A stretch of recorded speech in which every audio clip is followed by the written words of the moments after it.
Hello, everybody. Today is Friday, June 5th, 2020. This is the COPS office hours. I am your moderator, facilitator, Justin Santa Barbara. I work at Google. Reminder, this meeting is being recorded and will be put on the internet, and to be mindful of our Kubernetes code of conduct, which boils down to being a good person. We don't have a ton on our agenda, but we do have a bunch of things. Please do feel free to add things to the agenda if you would like to be sure to get to them. I'll repaste the link right there in chat if anyone wants to, and you can also add your name to the attending list, which is helpful for people matching faces to names later, particularly when watching the video. Otherwise, I suggest we jump right into the first item on the agenda, which is Hackman talking about adopting GitHub Actions. Yep, I think it's something I was discussing with Peter. He already has a few PRs to try things. So NetIrons helped a lot with setting up GitHub Actions, but we would like to make them blocking and remove the Travis jobs for anything other than ARM64. So that's, I mean, it's essentially swapping out the Travis job, the blocking Travis jobs for blocking GitHub Action jobs. Is that fair? Yeah. Lately, I noticed that the Kubernetes dashboard people started adding Travis CI jobs, and they have an automated bot that runs the job. And when it runs 4 jobs or something in a row, 1 hour and a half each. So pretty much we're blocked with PRs and everything if they start before us. Oh, I see. Okay. There's some sort of limiting going on. But that is Travis, not GitHub Actions, right? Yes, this is Travis. So I made the ARM64 job non-blocking. So even if it fails after 30 minutes, it's still okay. But for the rest, GitHub Actions seems much faster. Cool. I don't know if anyone else has any objections. It seems better to me. The only downside is PRs have been open before we added that. They would either have to rebase because they would not have run the jobs they need in order to get past the block. So it's just a question of has it been out there long enough for us to merge enough of the old PRs that we are going to merge? Yes, I'm always confused as to whether or not the new blocking jobs that we introduce actually, like the ones that got in like before, are sort of grandfathered in or not. But no, they are not. All right, that's disappointing. But pretty much all the tests in Travis are run also with Pro, right? Is there anything that we don't have in Pro?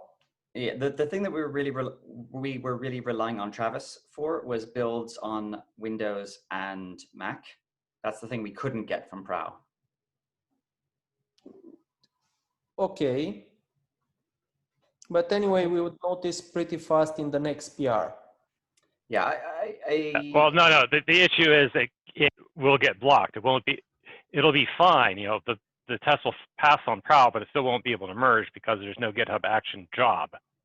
Okay, then people would need to rebase or something, or at least add the config for it. I don't think that Travis was testing on Windows, just on Mac OS. Sorry. Yeah, not Windows. Yeah, no Windows. There was a PR at one point that we can never get to work. Okay.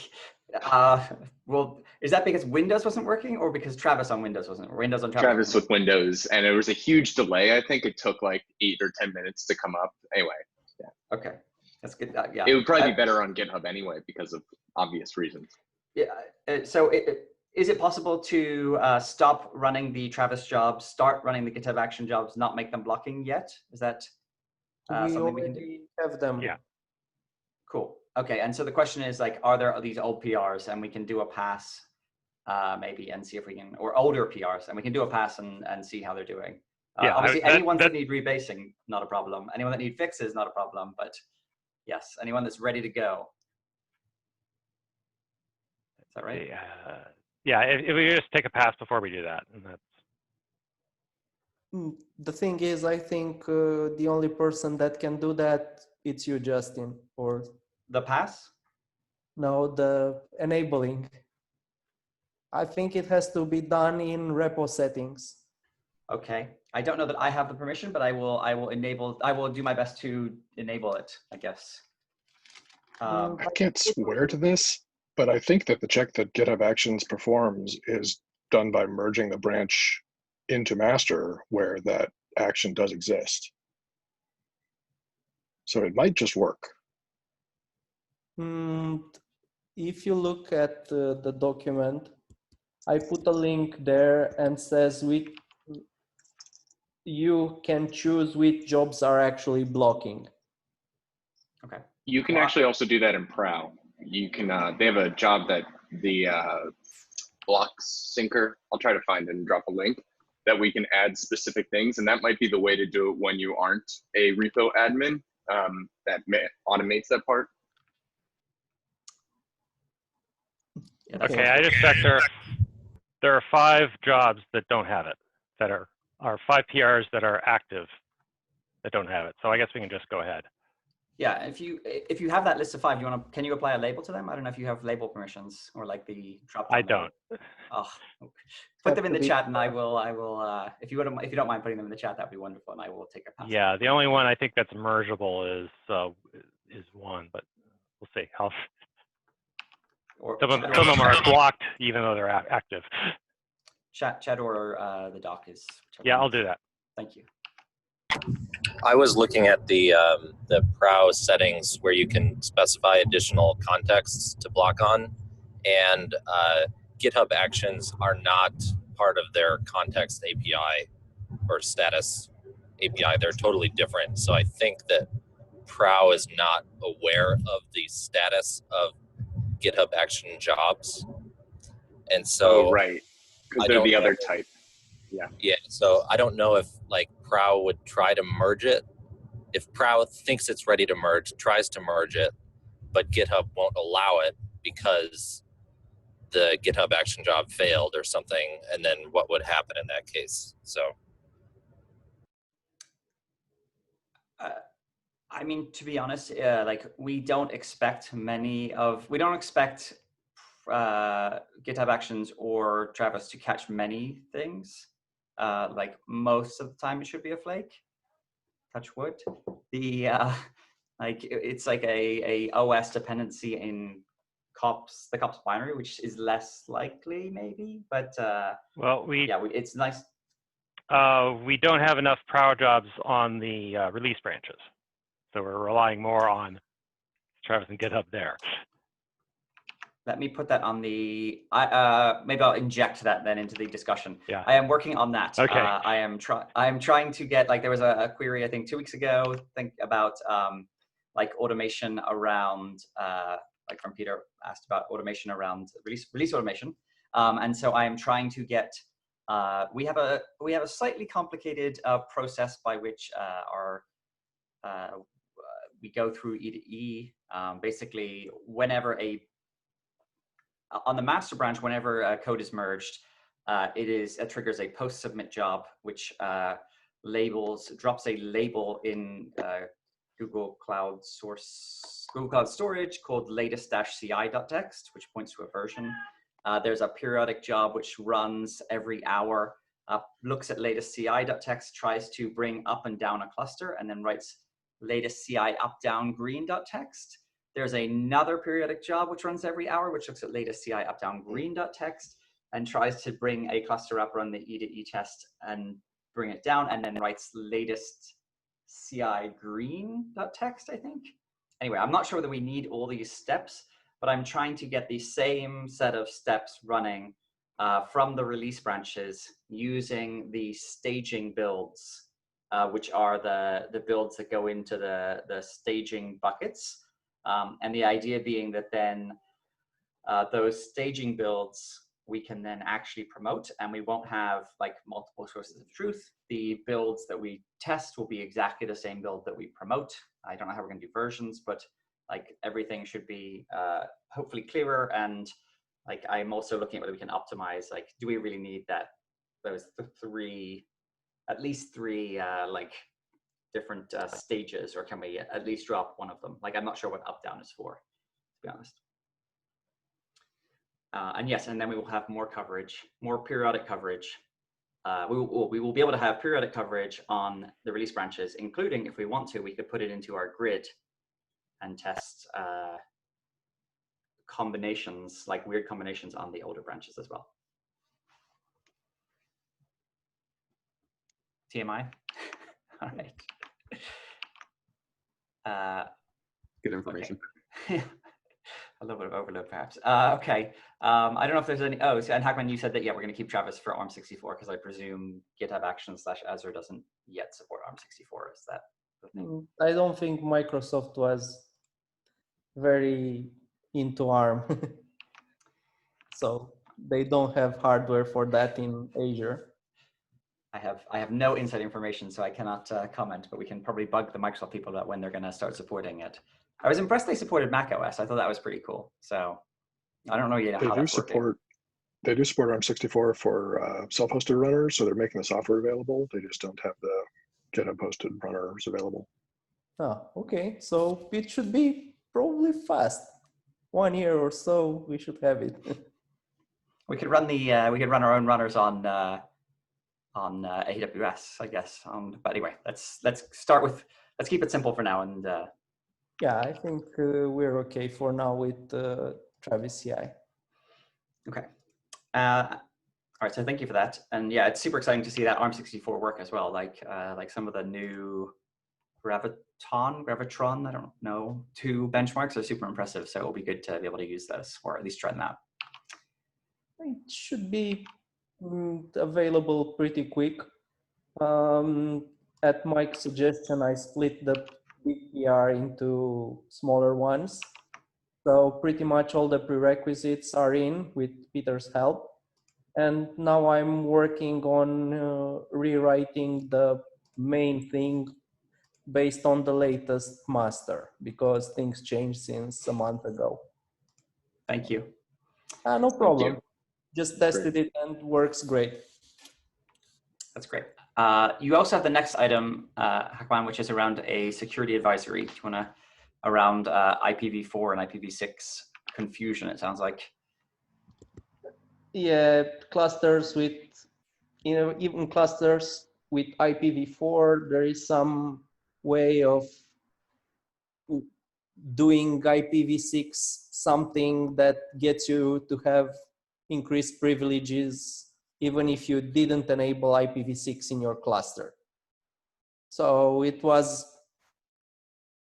an advisory announcement on the kops in the Kubernetes chat and pretty much everywhere.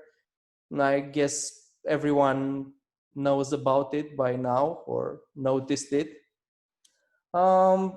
Basically, CNI versions are affected. And they did, Kubernetes did a release with CNI binaries 086, and they applied it to 116 plus. I already made a PR for 118 and 119. Wanted to know if I should backport it also to 117 and 116. Basically, what do we want to release next? I mean, we should definitely backport to the Kubernetes. We should add support to the Kubernetes 116 and 117. Are you asking about Kubernetes versions 116 and 117 or kops versions? Kops versions. So already I did it for 115 plus because it was easier. Perfect. But yeah. Depends on what we want to release with this. So I can backport it even further. Not sure if 116 makes sense, but 117, I guess we will have other releases. So I feel like we just released kops 117, and I don't feel fair forcing people to upgrade because of a security issue. So if we can get it into kops 116, I would certainly support another bump of that, just because we released 117 like literally days ago. I mean, I can't remember when it was, but well, I think you should definitely backport. Whether we release or when we release is another question. Okay, so does anyone see any reason not to? So to make it simpler. I mean, technically, our policy is we would if we were a month down the road, we wouldn't put it into kops 116 because people should be running 117. Okay, so for now, I will backport it and we decide at some point if it's released or not. I thought we supported 3 releases. I think it was 2 since we started doing the last. Okay, perhaps we do. I don't. So if we do 2, we should update our documentation. I would like 1, but anyway. So other things are Calico, Weave, and Flannel that need to be updated. I did the update for Flannel, for Calico, and I think I can do it for Weave, but Flannel doesn't have anything yet. They will probably be very late with their updates. And Docker. Docker is also affected. They released a new version that has the fix.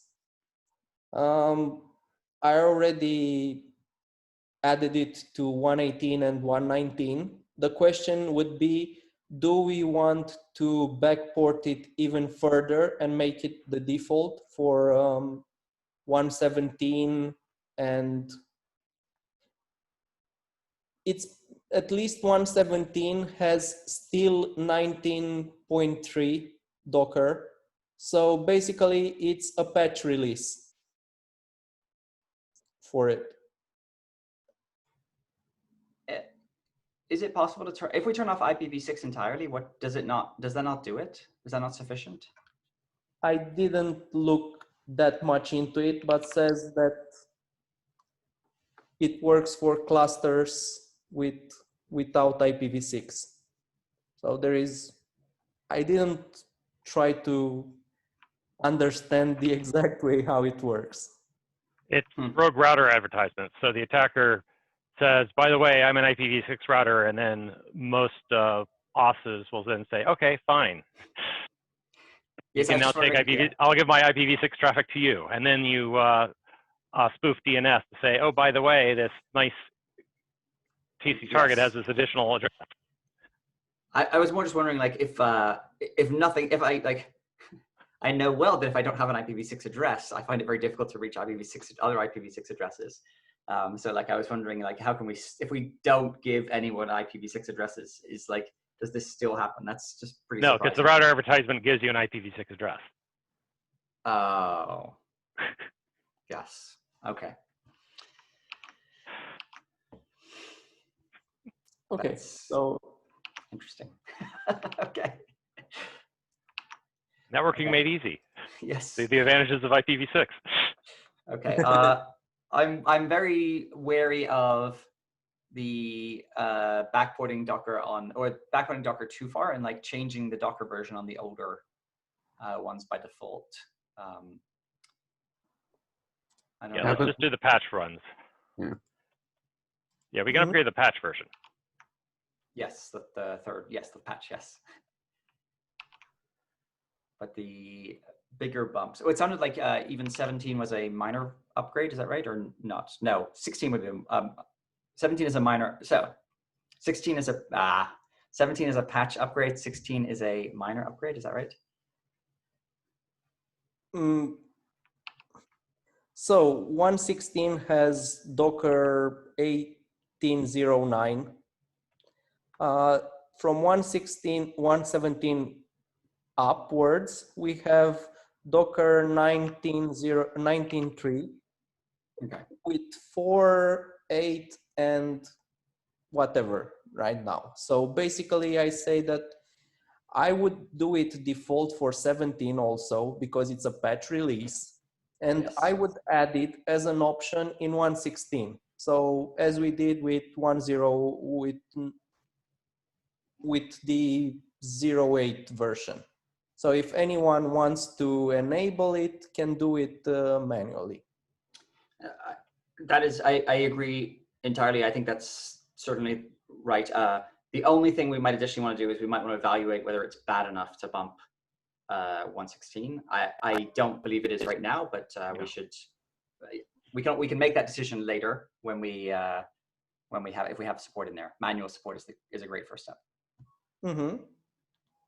Okay. And I agree with bumping 17 and stuff to 11. I don't know if anyone else disagrees. The patch upgrades on 17 onwards. Cool. Okay. If anyone knows of anything else in this CVE or some other thing that we have to upgrade, please think about it and lend a PR or something. Okay. Next one, it's also mine. So decision between Debian Buster and Ubuntu Focal. We said that we would decide this week. Voting in GitHub went pretty well in favor of Ubuntu. Sure did. Yeah, I didn't cheat. All right. Well, there's another. I have a Buster image now, but there are gotchas there. I discovered another gotcha there, which so I am more inclined to also to support Ubuntu. I might still build the Buster image, but I think it sounds like the overwhelming majority of people prefer Ubuntu. For people's information, the Buster challenge is Cloud Init doesn't support, or the version of Cloud Init in Buster doesn't support IMDS v2, the Instance Metadata Service v2, the more secure EC2 Instance Metadata Service. So that's a little frustrating. I was able to backport the one from, I don't know what it is, SID maybe, but yes, it was another a gotcha with Buster that was sort of frustrating. So we should, all right, let's have 5 years of Ubuntu then, I guess, right? Yay. Okay. So everybody happy. Yes, we're still gonna want a custom image, I'm guessing, partially based on what you're about to write next, on the next topic, right? Or was there anything else on this topic? I personally don't really want it. It's harder to maintain. But if you feel strongly in that direction, I don't mind, as long as Ubuntu 20.04 is the default and addresses most of the bugs that people complain about. That's absolutely fair. Yes, I was just wondering if specifically for the thing you were about to talk about Docker on startup, whether we need to build a custom image to do that. We need it for our CI. Right now we are using the copy images on our CI, and this breaks testing because from what I could see in the logs, whatever we do, it still runs under Docker that's bundled with it. Okay. So I would like an image for CI, I mean the default image that we bundle somehow, to not have it either installed or enabled. I think I would prefer not installed and just keep it in the cache. Okay. Well, look. Why don't we? I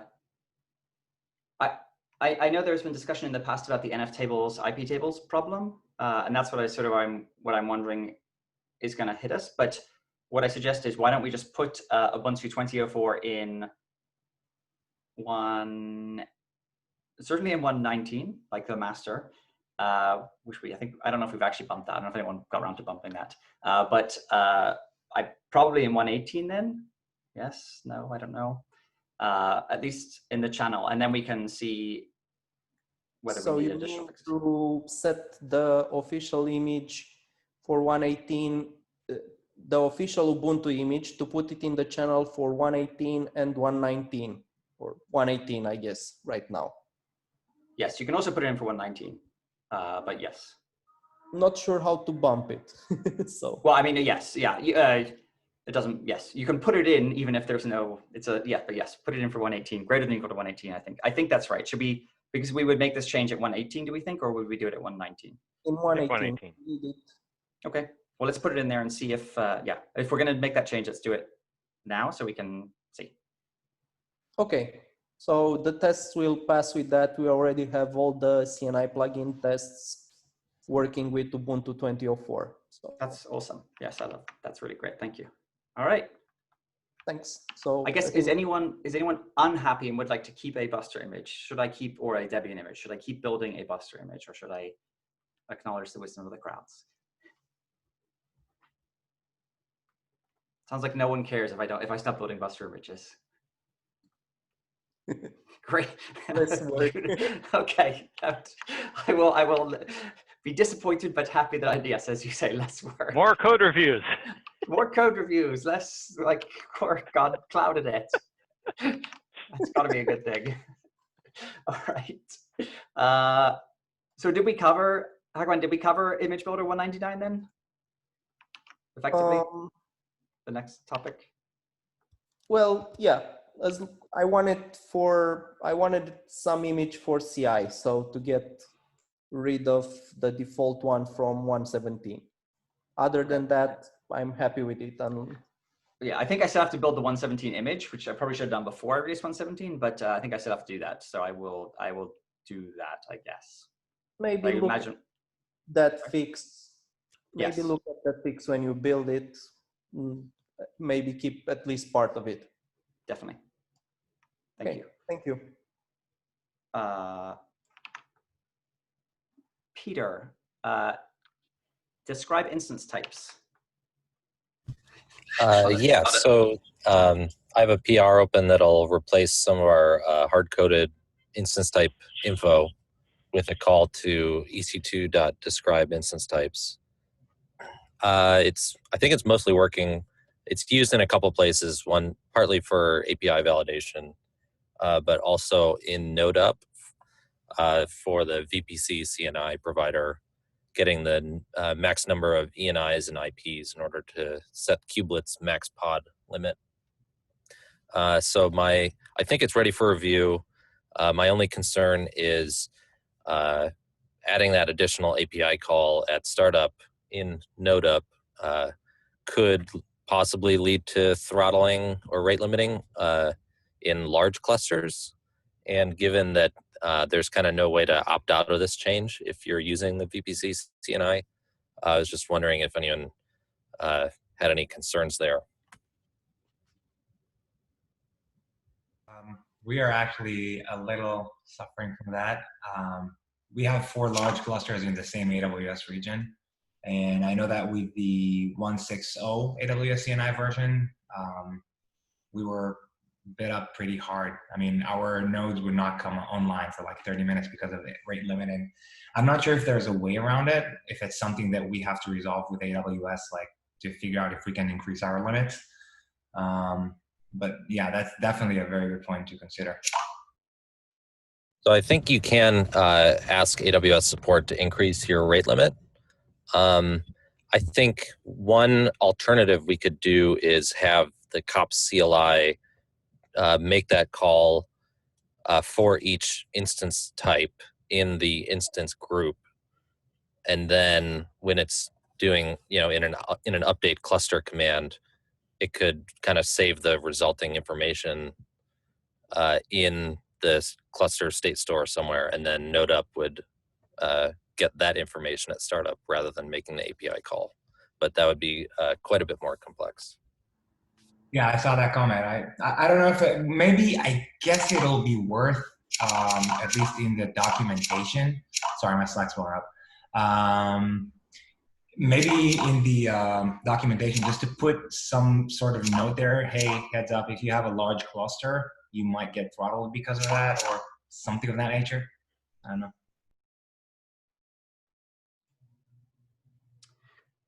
The throttling that you saw, like describe, is normally not not the bottleneck.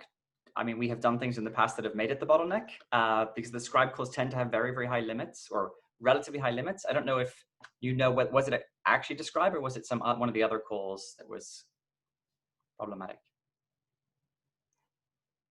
Are you gonna type? The Slack is that bad? Because my Slack is just blowing up right now. So I've noticed that the describe instances, when we run like kops updates cluster every now and then, we would see like that we're being throttled by ec2.describe instances. And the one that we had with AWS CNI, I'm not sure, I don't remember if that was that call. Peter, if you remember, the fix between 160 and 161 that they actually reduced the API calls, if that had anything to do with that. Yeah, I don't recall exactly. I actually sort of remember hitting this as well. We have our own CNI, but we kind of hit that limit as well. We had to implement something that caches because we have very high, like very large clusters. So I know AWS tried to implement that in their CNI too, and they got pushbacks. So yeah, good luck with it. There are other places we can put this. So we can, one of the things we could do is we could list all the instance types and just put them in a big like JSON blob, right? So we don't have to be too smart about it. We could put it in the API. So we could put that in like the state store in S3. We could put it in the Kubernetes API.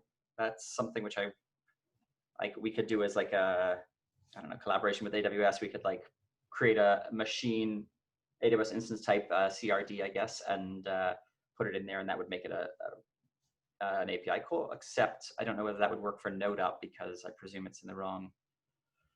Like I presume this is like very early in the bring up. The other place we could do is we put into kops controller. Like at some point, I think we're going to eventually have a either REST or gRPC interface. I don't think we have it in merged yet. I'd be inclined to go with it, put a note in, see whether it becomes a problem. And if it becomes a problem, we can follow one of those three, I guess, options, even if one of them is less likely to work than the others. Okay, that sounds reasonable to me. Yeah, I think the cluster autoscaler certainly falls back to like a hard-coded list if it fails to describe things. So I think that sounds like a reasonable fallback if we need to do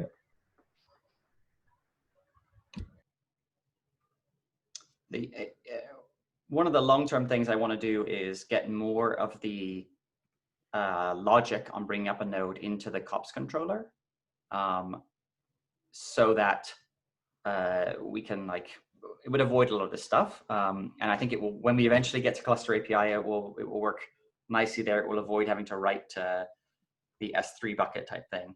Like there's less need for the nodes to access the S3 bucket or the GCS bucket, which can be like the GCS bucket has different semantics around what I'm currently grappling with around like permissions. So it may be useful from a whole bunch of perspectives to have a little bit more logic in kops controller. TBD. Peter, and you feel like in its current state, you're worried that this PR could be throttled, right? I mean, at a certain size cluster, I think it might, but okay. We have an account that is always throttled because we have so much in it. So I'll try to make some time to test this there. Anytime we do cluster changes there, all of our API calls time out. It takes hours to apply. So I'll see if I can do some testing there to kind of help you out. I don't want to go talk about any of that, why that exists, but it's not production. Yeah, that'd be great if you could. Thank you.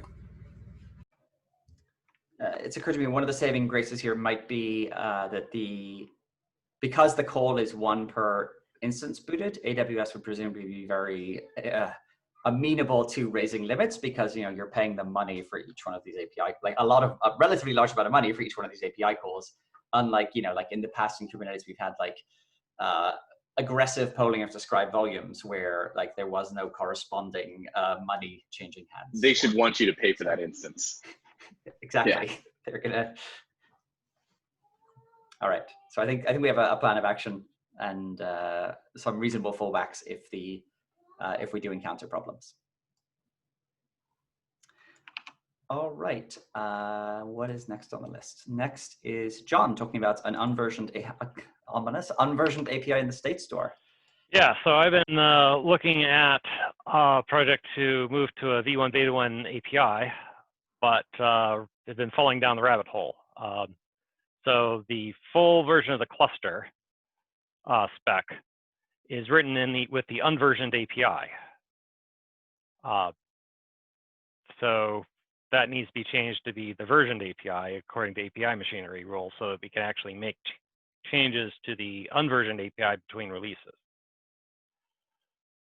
So that means we would have to make the change in 119, and then 120 would be when we could actually create a new API version. The other issue I've been running up against is that this both the cluster and instance group specs that are used by NodeUp and kops controller and whatever are updated when you edit the cluster before you do the update cluster yes. And so we have some data which gets updated immediately, and then some data which doesn't get updated until update cluster yes. And which seems to be contrary to what we're trying to do. So it is. Yes, we should fix that. Thank you for finding it and reminding me of it. I think this goes back to the one of the mechanisms we can do is we can write it in more locations, and that could be a like full cluster V1 and a full cluster V1 beta, like V1 yeah. with the so suffix. So what I'm doing is I'm still writing the old unversioned one, but I'm never reading it. Right. And then I'm writing a new one which is in which is versioned. But and then, I'm wondering whether we, yeah. But the instance group specs, we were writing the version, but reading and deserializing as if it were unversioned. Okay. Yeah. Yep. All right. And then we're also going to need to, if we're going to want to update that at the appropriate time, we're going to need a second copy of all the instance group specs. Yes. You mean like the problem about like uncoordinated or changes happening at random times? Yes. Yeah. So that's where I'm wondering whether when we do this, we can write it into like a not version, but a directory with a timestamp or something like that, and we basically avoid overwriting. I know I'm trying to like not fall into the same rabbit hole we fell in before, but these files are much smaller anyway. But yeah. But you know where I'm talking about it. There are details. Yeah, but, I'm thinking the other thing is that when you get to Terraform, then you have issues of the time between when you do the update cluster and then when you actually execute the plan. And I was thinking it might make sense to put it into the user data, except for the fact that kops controller needs it in order to label the nodes. Yes.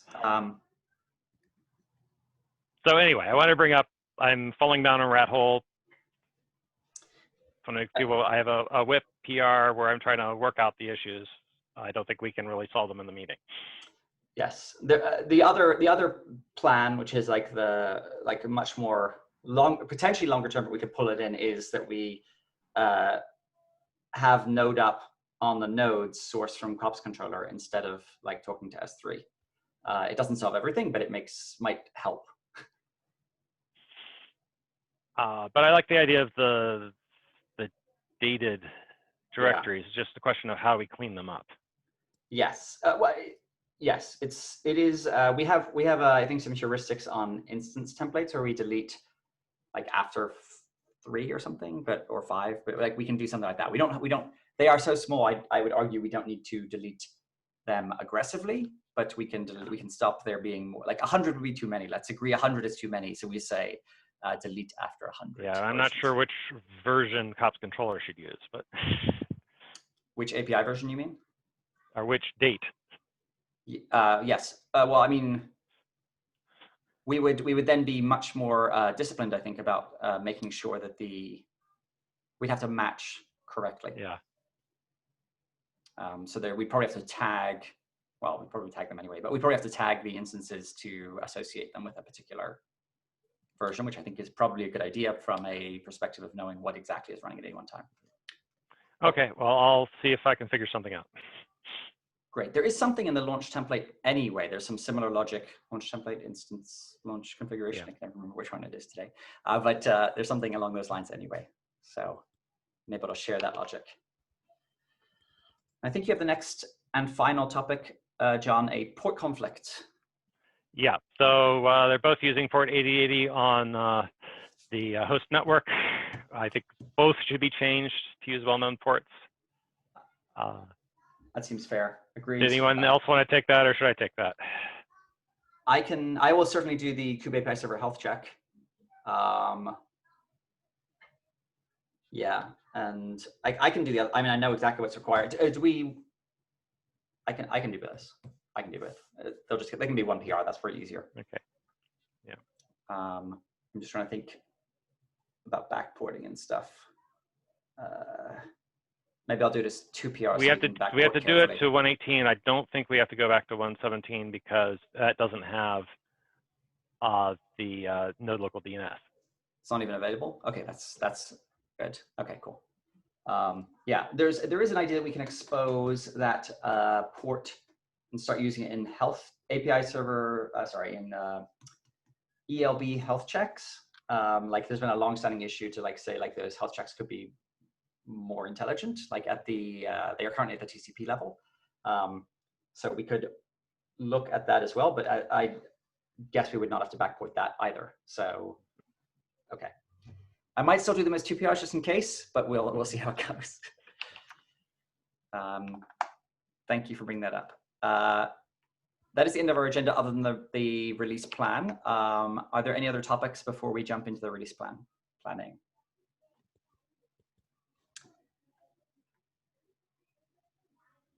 Okay, so we have one item on the currently on the release plan. So we did in this 2-week period, we did 1.17.0, 1.16.3, I think, and 1.18.0 beta 1.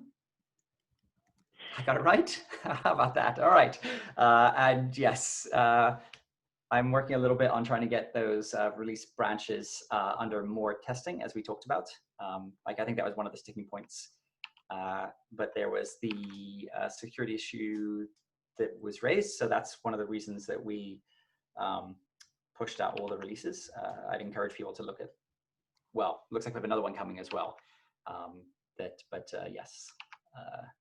So we've got some of those. I don't know if we need to, well, it sounds like we're gonna have another 117 and probably 116 release coming for the CVE. And maybe not this 2 weeks, maybe 3 weeks. I don't know, how critical is the CVE? That's a good point, I don't know. Okay. But you do have a 117 AMI to do, right? I have a 117 AMI, that's definitely worth writing on the list. Okay. Added it, and that one's gonna be Debian, the last Debian stretch.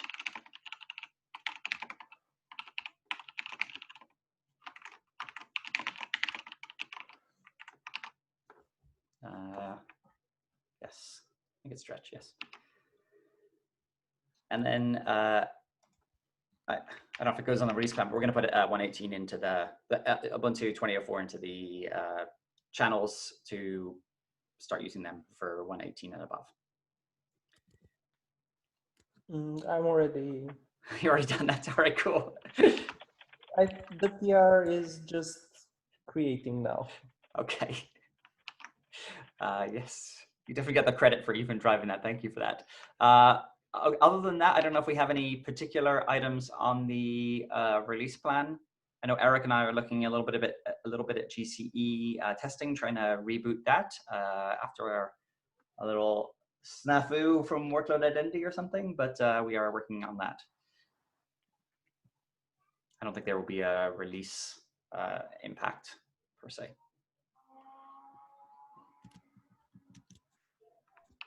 Okay. So yeah, I guess we are going to move the master. If no one has done it yet, I'm going to move the master branch to 119. So it will be. I don't know if there's any reason to cut a 119 alpha. Tagging. Yes, there may be a reason if you want the binary for ARM64. Well, that is a good prospect. I like that. If you want ARM64, yeah, okay. Sounds like a good deal. It's easier for people to test. Yes, that sounds great. We could also try. I think we have the staging bucket now automatically built by the post submit.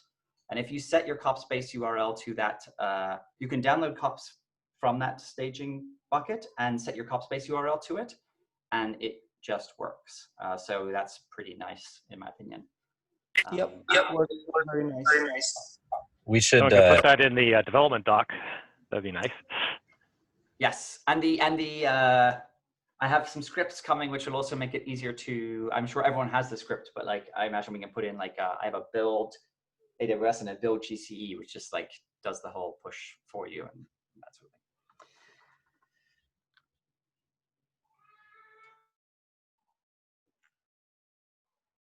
I don't know if there's anything else for our group. I see the PR. Thank you. Well, easier to do it right now. Exactly. Oh, do we need to add ARM64 as a separate thing in there? That's gonna be interesting. Maybe, but I think it will be a future thing. Yeah, a separate PR. Yeah. Cool. I don't know if there's any other topics then. All right. Well, then I wish everyone a very happy rest of their Friday and a very happy weekend, and we will see everybody in 2 weeks. Yay. Thank you. Thank you. Have a great